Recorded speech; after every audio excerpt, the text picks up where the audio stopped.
Hello friends, welcome back to the new video. In this video guys, we are going to talk about how to set wallpaper in Oppo phone. If you want to set wallpaper, so guys you can set it.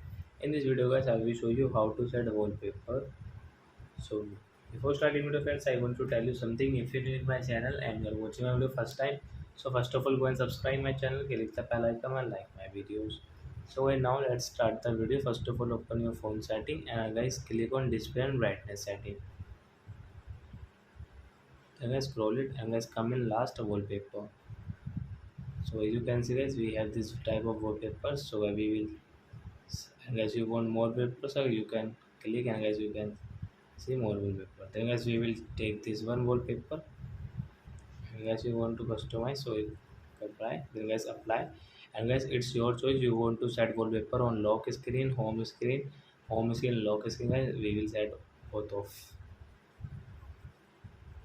So let's see wallpaper has set. So you can see that wallpaper has set in our Oppo phone. So that's it guys. Thanks for watching my video. Now we will meet our next video with new topic. If you want guys, please go and like and subscribe my channel. Bye bye friends.